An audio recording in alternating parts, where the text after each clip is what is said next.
us again. We must bleed new, even as the hours shake. Crystal blood, like a dream true. A ripple in the wound and wake. You believe, I believe too, that you are the river of light. Who I love, that I cling to, in the belly of the empty night. From the 31st floor of the simulation swarm, with a drone of fluorescence, flicker, fever to fill the form. With a warm gush, now I wanna touch like we never could before. I'd fly to you tomorrow, I'm not fighting in this war. I wanna drop my arms and take your arms and walk you to the shore. I don't know that I can go through with this one, but I'm gonna try. Hey, welcome to 2-Month Review, the weekly podcast brought to you by Open Letter and 3%, in which we take something, a giant book, like Same Bed, Different Dreams, and break it down, analyze it like the Jeffrey Epstein list, look for connections, try and figure out where people were at what points in time, what things need to be reevaluated, and discuss it here live on this podcast. I'm Chad Post, Open Letter, joined as always by Brian Wood, author of Joy Time Killbox. You on the list, bro? I gotta say, I was disappointed I wasn't on it. You know, I feel like I don't matter. No, I got it. I don't. All right. Have you seen the complete one? I've only seen like just whatever the news shows you, like the. I've seen the headlines of like that it's going to be released, that things are that blah blah blah. But I was trying to come up with new since you pestered me about the intro. Yeah. I came up with a list of like 14 different possible intros, and that one seemed the most timely since that's been in the news due to, and my awareness of it, to be honest, mostly comes through Aaron Rodgers and Jimmy Kimmel. in the Pat McAfee show. Yeah. The Pat McAfee show, which is the Pat McAfee show, which is essentially a 2-month review for sports. Kind of, yeah. As I understand it. A little more bro-ish. I mean, we're kind of dumb. They're really dumb. So yeah. Really... it's a spectrum of dumbness, but we're on it. We're definitely on it. We're definitely on it, but yeah, we're not on the Epstein list. Fuck that. Just to be clear, and all that is horrifying, obviously. So I couldn't even make the toxic men of publishing list, so I'm definitely not on the Epstein list. You know, like I'm not even. I haven't made it to the minor leagues yet. Not that I want to be on any list at all. No. Just to be clear. Nope. Let's not go down this road. Pull back. You know, it's a fun one that I noticed that was on there, and I don't know what it even means to be on it. It just means that you had an association with the person. It doesn't mean like it could be absolutely nothing. It could be something. Who knows? But Cate Blanchett, I was upset to see that. I really like Cate Blanchett. Oh, no. Oh, man. That doesn't mean she went to like fuck Kid Island or anything, but no. Maybe she just went to like the pizza place. Maybe. Oh my God. Maybe she just had pizza with the Clintons. I don't know. To be fair, oh God, I don't know. I'm going to say it anyways. But to be fair, that the sort of obsession with like, not just his list and who's on it, but the Q element of the world that we live in, the sort of putting these like dots together that are disparate. And in those cases, definitely not true and all fairly evil, if not completely evil, isn't that far away from these 3 sections that we read today, where there's all the dots are there and we're invited to like put them together and see like a larger pattern for it. There's a lot of stuff like you had mentioned last week that you started to see like how the seams are being sewn or like the pieces were coming together from the book. But I think this week's one is even more of that. Like the one that really does it. Yeah. Yeah. Like a huge extreme and stuff that I was like, this vaguely rings a bell. And I was like, I wish I had the ebook of this so I could search it a little bit easier, but I'd like be flipping back through and I'm like, there it is. And now there's like, these 2 pieces are now connected in a way that I don't think I noticed the first time reading it even. Mm-hmm. And we are invited to like, look at this. My line of the week will speak to this, but look at it and try and see like, not necessarily a nefarious group cabal at the center of it, but something that's there's some machination, some secret sort of society in the background that is doing a lot of like lever pulling or lever pushing or rope pulling, or I don't know what the phrase is. I don't know, fuck those up. And we're invited as readers to like really engage with like trying to make those connections work. Yeah, no, I think it's a great segue because it makes me think of like depending on which type of news outlet you want to read, you can take the same information and come to completely different conclusions.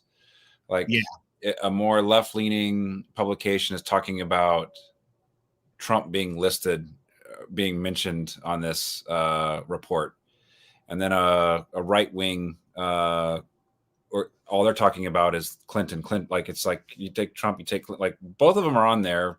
Yeah, both of them done some shady stuff. Yep. So how about everybody's implicated? How about that? Like, does that work? But it's like, no, like depending on how you want to view the world, you'll be on the north or you'll be on the south, you know, but it doesn't change the fact that there's all these things swirling around it that are pressuring and pushing and causing conflict and problem, right? And it's interesting to talk about the news in relation to like one of the sections that we can get to it, but the part where there's the fake Buffalo News, that I didn't look up if that was real, but this fake Buffalo News, unbelievable that something that sensational, like you know, obviously I mentioned War of the Worlds and the radio play, and is it called a radio play? I don't know, but I don't know. Before Orson Welles was doing those Paul Masson champagne commercials. Oh yes, the California champagne. Have you seen those outtakes before? No, I haven't. Oh, you don't know this reference? No. All right, you have to Google after this episode Paul Masson or Orson Welles commercial. He is. It's like his like super bloated type 2 diabetes Orson Welles. Yeah. At the end of his career, and he is absolutely blotto trying to do a Paul Masson champagne commercial. And it goes like, take 14, action. Oh, Paul Masson, cut. So like everybody else is professional, and he is just ripped. I mean, he is like Winston Churchill on a bender, ripped. Oh my God. It's amazing. It's so good. But yeah, War of the Worlds, everybody freaking out. It definitely had that vibe to it. Yeah. What I love about this section is Ed shoehorns in hockey the way you somehow shoehorn in baseball into everything. Isn't it amazing? Isn't it amazing? So the Buffalo News issue that we'll get to is true. What's that? That issue of the Buffalo News is a real thing. That is historical fact. I just looked it up. For anyone that's like the Dallas Lodestars and the Buffalo Flying Sabres is not a stand-in for the Korean War. I don't know, man. I think that's the beauty of the book. That's the way that sports work. I mean, yeah, you can run baseball into everything. Well, you can run foil hat time. It's time for the foil hat. So the initials check out. And I know we're jumping all over the place, but just to clarify for anyone, the reference to the newspaper is that in what day was it? I don't want to subscribe to your stupid newspaper to read this. Whatever day it was in the 1950s, the Buffalo News ran a fake issue in which it claimed that an atomic bomb destroyed downtown Buffalo. 40,000 people were killed. It's 1953, if I can read this closer, 52. And yeah, September 27th, 1952, day after my birthday.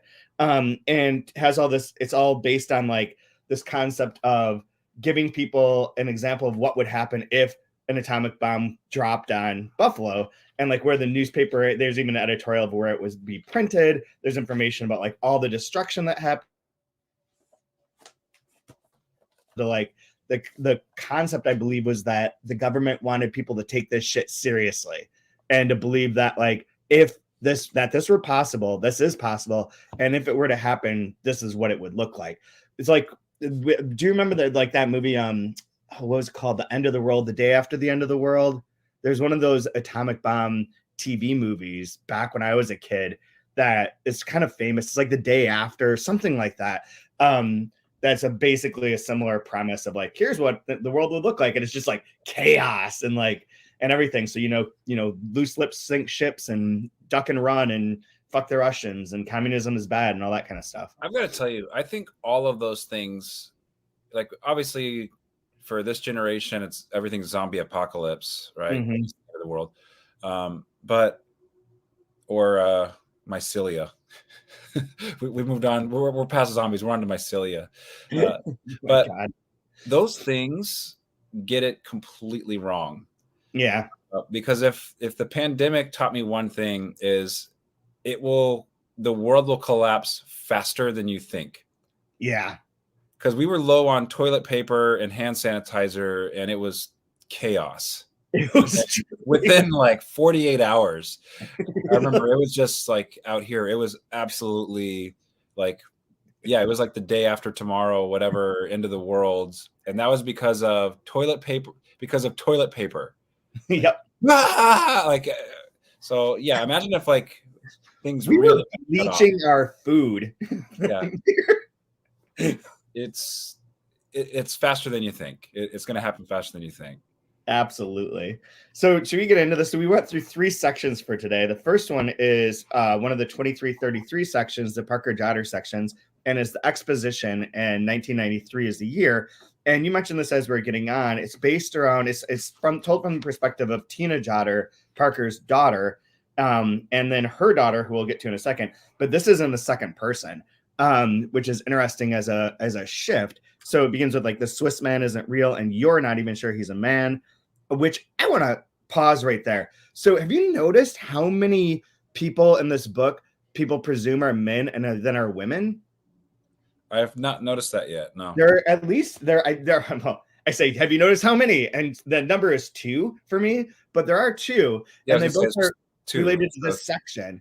So one is like DM Zephyr. We learn earlier in the book that DM Zephyr is a female, even though Parker Jotter continually refers to DM Zephyr as a male, even up to his passing. And then throughout these 3 sections that we read today, TS Kim, that writes the Korean in what's the name of it? Don't want to screw it up. Writes one of the books and is also Kim Tolson, the science fiction writer. Parker always refers to T.S. Kim as a male, but Kim Tolson was actually a female nurse during the Korean War. So we can talk about those connections in a minute, but this is another instance where the Swiss man isn't Swiss and you're not sure he's a man. Again, maybe not. Like there's something, I don't know what it is about that, but there's a number of these instances where through written, especially in written correspondence or the written world, people are misidentified in that way. And there's an assumption at least. Anyways, this part is all in the second person, which I found it reads really well, I thought, but like, I don't know why it switches. I don't know if you have a theory on that from the craft or writing perspective. I don't have a theory for it. I'm just curious, why. I do like, though, that it's 1993, and we get a great 1993 reference at the bottom of the first page in this section where Comrade Cha pulled her cardigan over a Soundgarden t-shirt. Hell yeah. Soundgarden is never one of my bands. No. I mean, I knew them, but they just weren't one of my bands. But the basic part of this, I wonder if it isn't. Here's a theory that just came to me. This is totally out of nowhere. But when it's told in the you in the second person like this, it's almost like you're playing a video game, in a sense, and decoding these things. And this is the section that's all about the video game. So basically, Parker Jotter dies. His daughter Tina inherits and is the executor for all of his works. He has 10,000 pages that they find in like the basement of the retirement home where he's living. But along the way, through this weird job that she has where she gets faxes and has to go to like the North Korean consulate, decipher them. It's like interpreting and responding to ideas of propaganda. And then she is approached by a gaming company that wants to buy the rights to make video games of her dad's books, which does seem like the U is kind of interactive in that way. And they talk about it being interactive. It's just like a real crackpot theory. But the way that video games work, where you're seeing it and trying to find your way through, is sort of like this section is sort of like a synecdoche for the reader's experience to some degree as well. The thing that I noticed in here, though, before we go much further, is her daughter has already appeared in the book. Did you notice that? This I totally missed the first time through, but her daughter is Mercy Pang. Mercy Pang is at the party at the very beginning of the book, and Soon's wife claims to have known her and wants him to get a picture of her because she's like famously not photographed and not around, or not like. No, I completely missed that. Yeah, so here it is. It's on page 17. They're talking about Where is it? So there's a woman I hadn't noticed before. She seemed to listen intently without expending any mental energy. Her utterly nondescript face was charged with meaning. Was this the elusive Mercy Pang? I took out my phone, thumbed it to camera mode. I tried to snap a picture for Nora, but Monk's head kept getting in the way. And then earlier is when Nora mentions her. Here it is. Is on 8. Also slated to appear was the reclusive artist Mercy Pang, another camera avoider. My wife Nora was pretty sure she babysat for her back in the 90s and wanted me to take a picture so she could check. So if that's true, Nora Soon's wife babysat Mercy, who is the daughter of Tina, who is the daughter of Parker Jotter, and that part is threaded then. Yeah. So that's there. Anyways, so the whole like cloak and dagger of it all, of getting and selling the rights. We did joke about this on the episode you weren't on, where I was like, we had the game section about making this video, this kind of Dungeons and Dragons game out of 2333. And I was like, you can't just do that. You have to like acquire the rights. You can't just like make a fucking game out of whatever book you want to.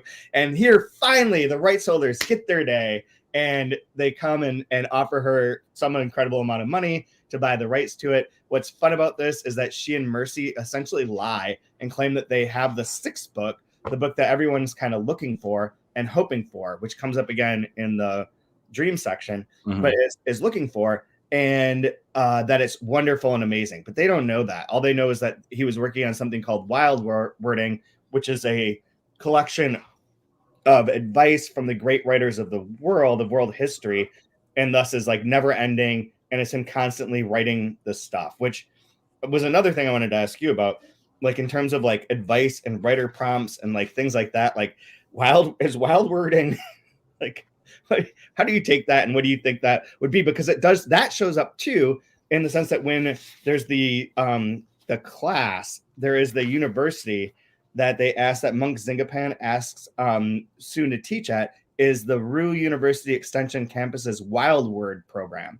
So Wild Word has moved from like his concept of writing whatever, channeling whatever, to like trying to write a book of advice for writers, to a writing program at a extension university in New York City. Yeah, I've never experienced I'm trying to think back of like wild wording being a thing, but I've never come across that. I mean, yeah, I don't know that it is, but isn't there like, I mean, it reminds me of like all the different prompts that like creative writers would use in workshops and in different spaces of like how to get advice and to open up possibilities. Yeah, I'm typically like super anti-prompt, and I guess prompt in the way of like I like to box things in and like try to explore within. You know, I know like where there's like writers that will like nothing can go below the line and like write a sentence now, or you know, like that sort of thing. But yeah. How much this is a different question that relates to something that former host Katie Whittemore is planning, and I shouldn't talk too much about, but it's basically like a retreat that's both like a mixture of like yoga and movement things and Irish beauty mixed with like translation talks and trying to harness creativity. And in thinking about it in relation to what she had told me so far about this, and again, I have no real full concrete details, but the idea of like a workshop or about the concept of creatives, translators, and others being in a workshop where you edit and work on something specifically and like concretely try and dissect that, versus the kind of Olympian explosion of like going to a place in which being in that setting, in that class, or in that retreat allows you to like come forth with things. And as a teacher and as a MFA person, I wondered how much like you do for the workshops are more inward focused on like the text at hand versus the sort of like, how do you find the vibe, the flow? How do you get to that point of being able to create and write something? Yeah. I don't know. I think for me, like solitude is better for the creation part of it. And then I think in the more group setting, it needs to be more sober, and like, you know, critique and editing and breakdown works better in that one. Yeah. Because it's like that idea of like too many cooks in the kitchen type of thing. Like if you're workshopping ideas or doing the creative part of it, and you're in a group setting, it's not as beneficial. Or even just being around too many people while you're trying to be in that mode. I think it requires like some solitude and some time. Yeah, I agree with that. I was just thinking of like the group setting, not so much as doing the actual creative Yeah. part, but as the inspiration part. Yeah, no, I'm not inspired by other people. Get out of here. Don't try and inspire. Anyways, we can move on from my random digression. I don't know what else in this section. So they do go through some of the things about the book itself, and one that I can't remember got mentioned is when they're talking about whichever one it was. I think it's the second one that has Greenna Hims in it, who gets her finger bitten off by the ferret on purpose. And there's a reference to the sure enough finger was something Parker shared with his creation, which I didn't remember that he also didn't have a finger, that he's part of that too. And I don't know if we ever got the detail that the character in the book was part of the missing finger connection. Well, there's like this idea of like lying that's taking place in this section as well, because Tina was always asking, like, was this from your life? And he's like, no, my life has nothing to do with this. And life has everything to do with this, right? And so how fingers end up being missing at the end, as we go into the other section, we learn that he's part of the provisional government as well. Provisional government as well. So there's lies there. So like, and a lot of the people that are involved in that are in the Cut Finger Club, right? Yes. So there's the idea of lying, and then there's the lying with her, with talking about having, negotiating for the manuscript that she doesn't actually really have. Like, so there's a lot of like, lying, subterfuge, kind of thematically in that as well. Absolutely. The last connection I want to make sure was clear, that I think is important from this bit, is on 277. Their headquarters are in Buffalo because there's another locus of like where people come through. And Core War says he said that Core War started almost a century ago as Kaleidopan Games, a few miles from the current site. Kaleidopan Games shows up on page 149, and it is on the back of the envelope that An gets that tells him to go do the assassination of Ito. That Kaleidopan Games is in a box on the back of that envelope. So there's another, like, that's where I was talking about, like, the cabal, the sort of vibe of it. If there is like someone is like moving things around or getting things to happen, and one part they're assassinating like the Japanese prime minister, and another they're trying to make a game out of these sci-fi books. Yeah, everything, there's like an echo, right?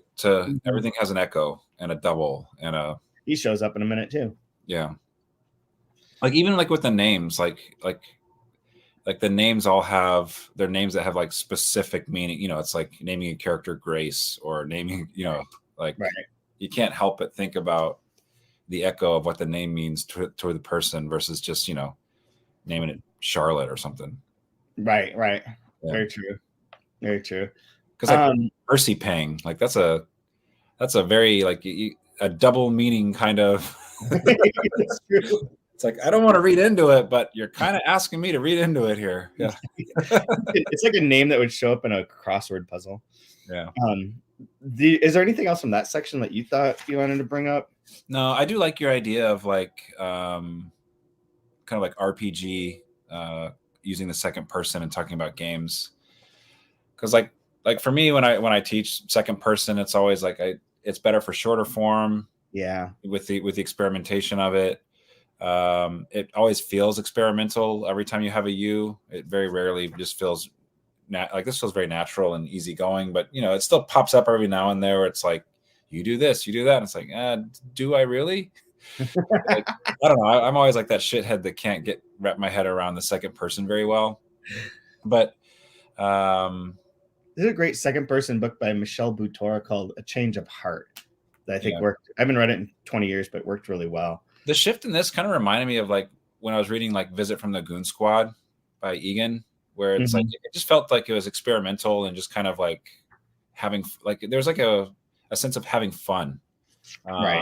and I could feel like the author having fun in this section with the shift. But I think the shift does echo wonderfully with gaming and like the immersion, getting deep into the and putting you in the space of finding all the meaning.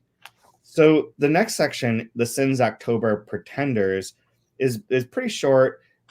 Deals with soon being contacted to teach at the Wildword, within the Wildword program, which apparently is a program. It's not just a writing method, but a therapeutic practice, which is what triggered my thinking about Katie's thing, but also about like the kind of concept of writing as both inspiration or whatnot.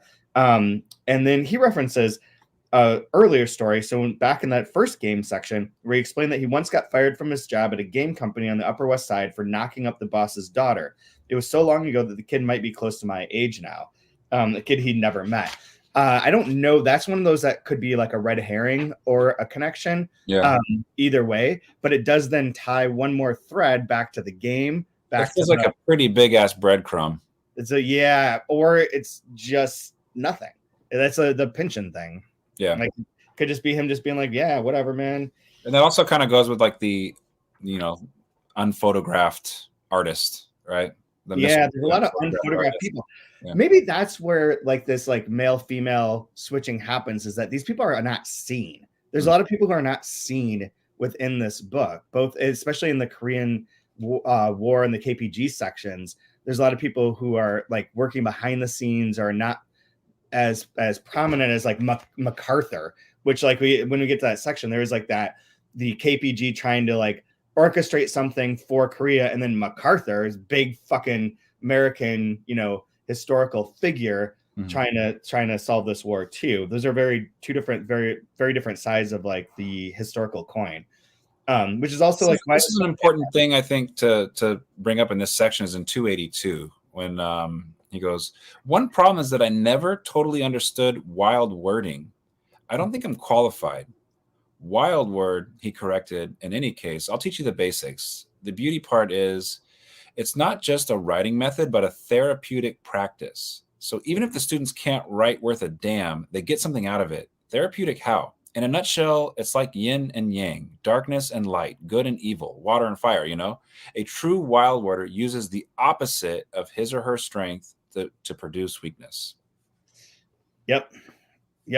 So I think that that's a good thesis for the book as a whole too. Yeah. Because there's the echoes, there's the good and the evil, there's the male, the female, And that's when Echo the north, the south. Yeah, and then Echo shows up with Padraig, calls and is like, give me your sister or your cousin's number. She won't reply to me. Her email was like, gofuckyourself.com. And then she calls and is like, I saw that guy, Echo, at the mall, and he freaked out, tried talking to him in Korean. He sprinted away. She took a picture of him. And Soon's like, I don't know, that doesn't really look like him. But then his like gloat phone is like matches the photograph from that first night to that photograph. It says these are the same person, the way that facial recognition weirdo shit works. So Echo does show up in that way as like someone who might be not a real writer, could be an actor, could be whatever, which is also again like plays back into this. A lot of the people within the Pretenders is the name of the book. Yeah. There's like that seen and unseen, written and unwritten, all that bit plays out in there. The other element that keeps popping through in here as well is this idea of acronyms and anagrams. So many. Right. Yep. And there's almost like, obviously acronym is just for utility, but like there's a gamesmanship. There's something kind of like gaming in the way, like everything's kind of a game. Yeah. Oh yeah, absolutely. In some ways, like, stories are games is one of the lines earlier on. Yeah. In the book or something that effect. Like one of the acronyms I like that's in the Korean section is UNCOC, which if you say it 10 times fast sounds like a very basic description of a sex act. Yeah. But this one ends with like anagram for soul is louse, which goes back to our sex toy conversation that you weren't part of, but there's a long. Do you want to be deloused? I think you want to be loused, to be honest. Loused or deloused? Yeah. I think you want the louse on you. I think louse is a pleasure-giving device. I'm pro louse. But this also like points to where she's saying this is Echo. He's acting weird. Maybe it's all fake. Who knows? And that's where the paranoia sort of creeps in too. Mm-hmm. Is that real? Is that not? I don't have any other notes for that section because the next one gets wild. Dream 4. Dream 4, which covers basically the end Korean of World War II and the Korean War as a whole.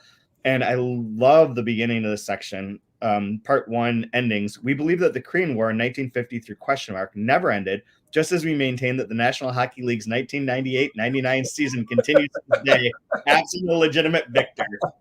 Boom! I love you, Ed. That is how you do it. True Buffalo fan. No matter what it is, Right just on. all scar tissue and memory.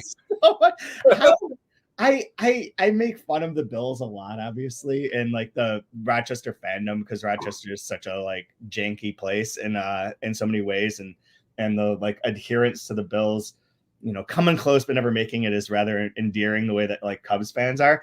But if you were Ed Park and you were growing up in Buffalo during that era, you got fucked every single time, like so often. Like what a horrible like sporting fandom existence. Like Ouch. so bad. I'd rather never be close. Rather be an Arsenal fan than like this. I was gonna say, like, who has it worse, like Cleveland or?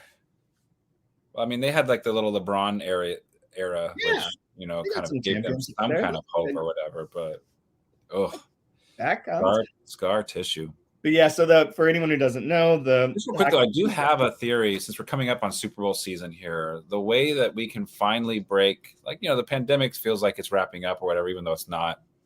But the way for it to actually end is that the 49ers have to make it back to the Super Bowl and defeat the Kansas City Chiefs, because it was their 10-point collapse in the fourth quarter where the pandemic started promptly after that loss. That is true. And So the only way to get back is to take the irrelevance of Brock Purdy and to crush the power of the MVP that is of Mahomes. The power of Mahomes, the power of Taylor Swift. And that too, and destroy Taylor Swift. She's giving too much empowerment to women. They feel like we can't have that. I've been waiting for this for I can't tell you how long, but there's an article that I haven't read, but it's printed out in the other room from the New Republic, I believe, about the lack of criticism of Taylor Swift's like gross capitalism and like her sort of like being in that way. And I'm fucking here for it. Like I am over. You got to it. be careful with that stuff. I got destroyed when I was upset about Beyonce doing a Super Bowl halftime show in Santa Clara. And she did a thing for like she wanted to pay homage to the Black Panther Party, you know, which is obviously in the Oakland Bay Area, like really important. It's like, cool. Like, I appreciate that. But you're doing a halftime show presented by Pepsi. Yeah. Like, do you realize like what the Black Panther Party was, what they represented, what they thought about capitalism, what they thought about everything you're doing? Like, stop. What are you doing? It made me so mad. And then you bring any of it up and you just get destroyed because you're going up against an army at that point. And so like the Beyblades or whatever they're called, Swifties will put you on a pike, dude. You need to be careful. They'll fuck your life up for sure. And I don't want to say that she's not a good artist or that it's not wonderfully empowering for young girls or any of that. That's all absolutely true. It's just people, whatever, Chad. She took back her material and she reclaimed it for herself. You want people to just not do that and not, you know, benefit off their, you know, NIL. Get out of here, Chad. It would be I don't want anyone to share the wealth or to support anyone else. Was she too young to be on the Epstein list? That would have been awesome if Taylor Swift was like mentioned 75 times. It's just the shifting of money and the extraction of it from young people that makes me a little concerned. But anyways, back to the Buffalo Sabres. Back to the Sabres. They were in the NHL finals. They lost in Game 7 on a controversial goal by Brett Hall. This alternative history and conspiracy theory with the Buffalo Sabres and the Korean War is so fantastic. It's so great. So they lost to the newly formed Dallas Stars, who were previously the Minnesota North Stars. So it was North Stars versus the Sabres, which was the South Korean or the planes that flew in during the Korean War in support of South Korea. There's also like the fun part that I'm going to use. John II are frequently held as lodestars, i.e. the North Stars of the people. The North Korean flag features a red star in a white circle. Consider this. The Dallas Stars were originally the Minnesota North Stars. Ed hates the Dallas Stars so much. I love it. Insane. That's the inspiration. They're North. They were inspired by North Korea. It's so great. That's wonderful. So great. Yep. So this section does include, this one is another threading, bringing all the pieces together, in which Parker Jotter is directly part of this. They talk about he's the one who named the Buffalo Sabres because they did have a contest for what name they should have, and he suggested the Sabres by conflating connecting the shape of the ice skate with the Sabres, the planes. And so he's in here as like specifically in here and specifically discussed to the point where it talks about his death notice when he passes away and how they had the wrong picture in the paper, which again, the whole running gag of like, don't trust the papers is great. We do get a lot of history in here. And this is one of the things I wanted to kind of ask or talk about. Just real quick before, go ahead. Finish that thought. No. You go. Since we just discussed wild wording, right? This part right here jumped out at me on section 6 of the stream. We hoped was part of the 6th book in his 2333 series, abandoned decades ago. At last, it was part of an unfinished guidebook called Wild Wording, which purported to teach authors how to unleash their true potential. The pages are a mix of military analogies, straightforward advice, and rambling philosophy. He includes diagrams of various typewriters he designed and other inventions that never took off. Do you see the dreams as wild wording? Possibly. Okay. I also every time I read this, what it reminds me of in a weird way is the exegesis of Philip K. Dick. That thing that he wrote at the end of, who then shows up in here, but the thing he wrote at the end of his life, where it was just like he invented like this cosmology and this way of the world working and how things were connected and so on and so forth and all kinds of crazy shit. And then he would go to sleep and wake up the next day and do the same thing again. It was just like endless, like 1,000+ pages of him like creating this like elaborate scheme of philosophy and connections and all sorts of like sci-fi inflected. I'm probably talking out of my ass, but it felt like the I Ching on LSD. Yeah, that's good. That's a good analogy too. You know what I mean? And this reminds me a little bit of that, where it's like it's supposed to like in the same way that I think the Philip K. Dick like intent was to like understand and bring yourself into like the higher realm of enlightenment or energies. And this is also about like reaching true potential, finding it through like these connections. It's one of those things that like, and we were goofing on this a little bit last night, but there's an article in LitHub that I found just so goddamn stupid about like the importance of reading or whatever. But I think part of this book's dedication to like what's important for reading is that reading sets you up to make those connections and to find a different level of way of thinking of yourself, of being able to interpret the world. It's not about like your fucking high school teacher or like any of that bullshit. Like reading that, I find that abhorrent. I'm not going to pick any more on this because I didn't look any more into the essay. I read the first 2 paragraphs of one section, was like, never again do I want to read something on this website. But anyways, so this does sort of feel like that Philip K. Dick thing, and Philip K. Dick does show up in here. Yeah, and it talks about what we had talked about way back. I knew his middle name was Kindred. Kindred, yeah. Where his book Voices from the Street, which I remember Ed talking to me about and describing it basically the way he describes it here ages ago when it first came out. So I was like, is it worth reading? He's like, I don't know. It's very like, wants to be very serious and like straightforward, but it's kind of neither here nor there. There is then the section I was going to say is there's a huge bit in here that's about the start of the Korean War and about the Korean War as a whole, about MacArthur's role in it, about the way that they pushed the North Koreans back, but then the Chinese army came in, the establishment of the parallel, the DMZ, not really the DMZ zone, but like essentially like the 2 Koreas. And all that's like very accurate. And I feel like that's the part of this that like you had mentioned like you don't know a ton about the history of the Korean War, and I don't, except through like books that I've published or read, some basic outlines, and basically this information. And it's a great way to like educate readers to this piece of history that is sort of obscured. It's overshadowed by the Vietnam War and the World War II.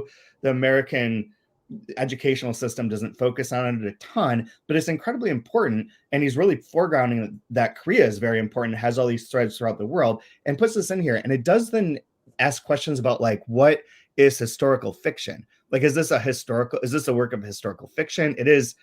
There's a lot of history to it. There is like fictionalized elements of it, but a lot of it is straight. And being in one of those ways in which you get people to learn something without like being super pedantic about it. Yeah, I was always taught it was the Korean conflict.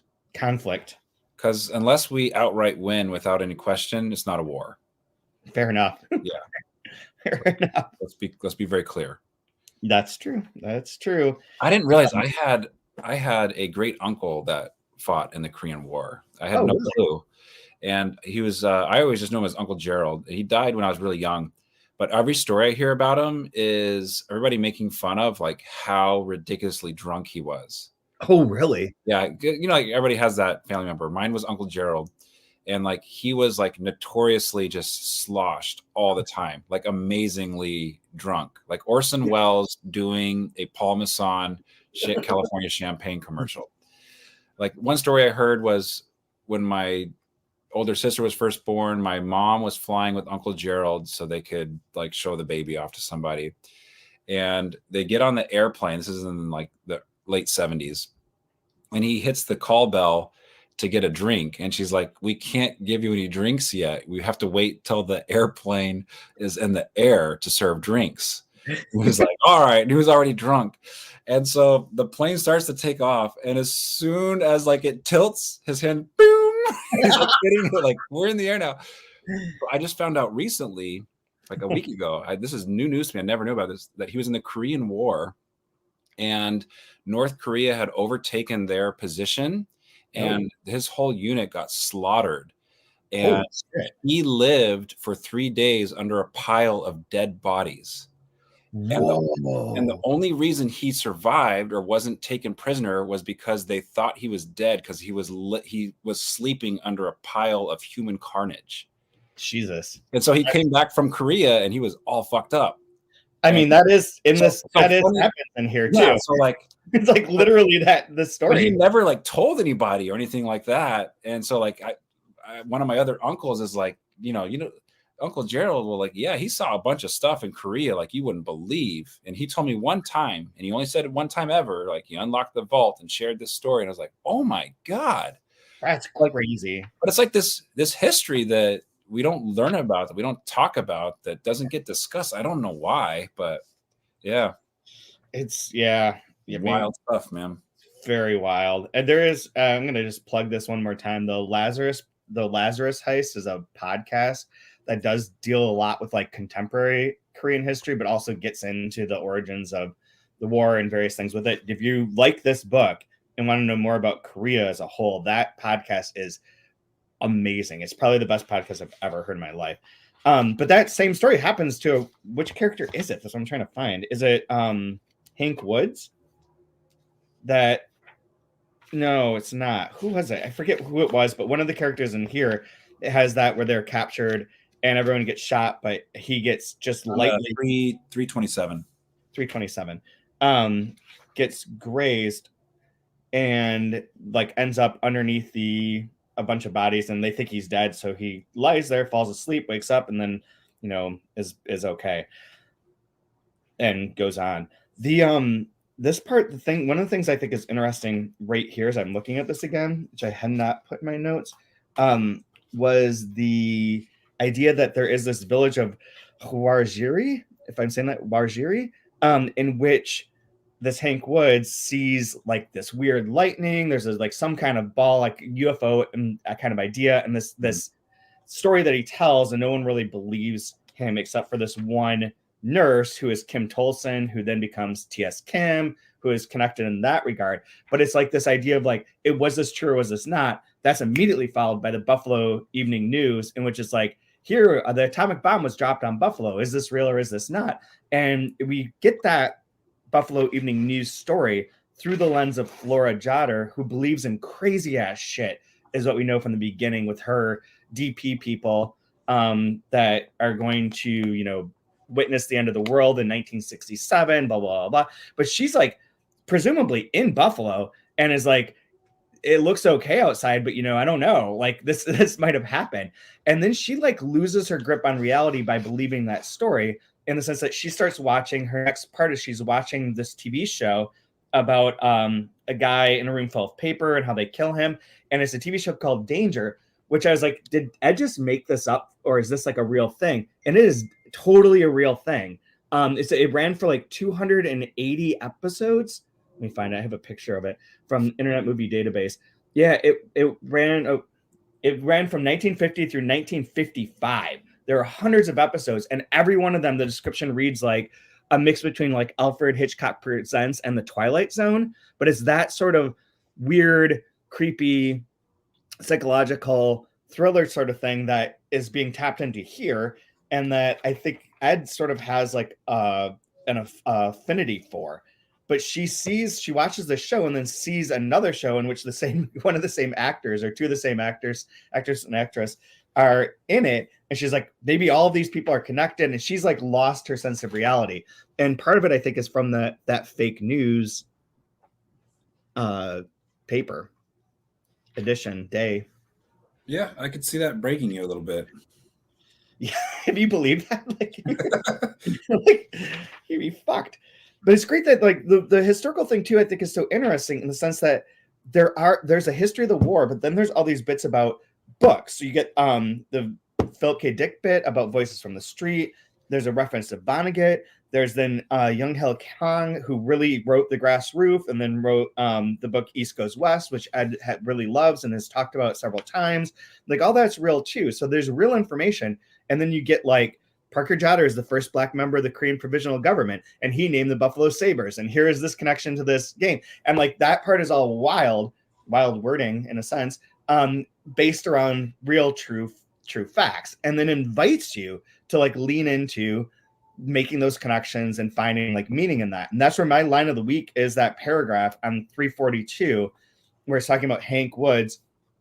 And he, after his death, he was a correspondent, built upon wild wording, blah, blah, blah, blah, blah. He connects all these things.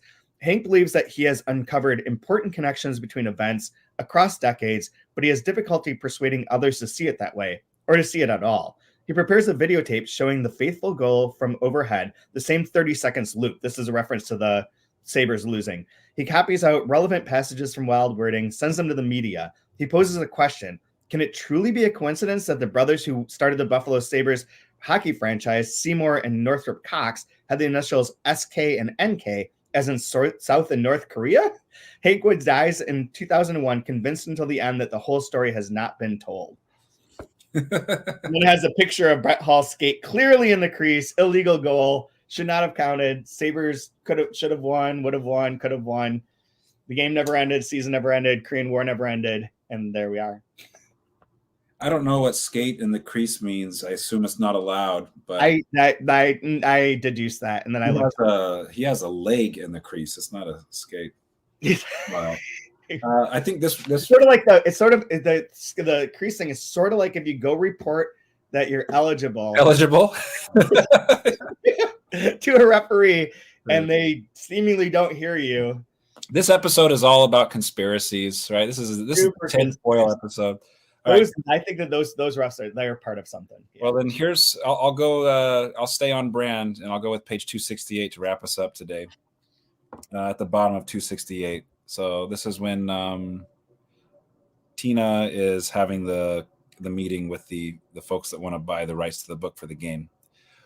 Why all the cloak and dagger, you ask? Renting the teal Subaru, this dinner, tea, not coffee. We had to make sure it was you. You almost laugh. Who else would I be? I love that section. We didn't talk about it, but I do love all the like malapropisms or misphrasings of cliches. I love that kind of shit, and I love the ones in there where it's like the cat has escaped the bag. Yeah. I'll give you one. It just says there something about being ravenous. Mhm. My daughter, she's 8. She says ravished instead of ravenous. Whoa, buddy. And so I just always I think it's a wonderful way to mess up something when you're really hungry. Like, I am completely ravished. It's like The cat escapes the sack. Yeah. The cat escapes the sack. So next week, Pigs swim. yeah. So next week we're going through page 382. So like a shorter section, 39 pages, not super long, begins with interview with a mirror, which is in a different font and looks like a new experimental vibe to things, and another 2333 section. And then Amsterdam in the 80s, which is another 2333 section. So it should be a good episode next week. Until then, rate, review, listen, promote, do all those kind of things. Anything you want to plug, Brian?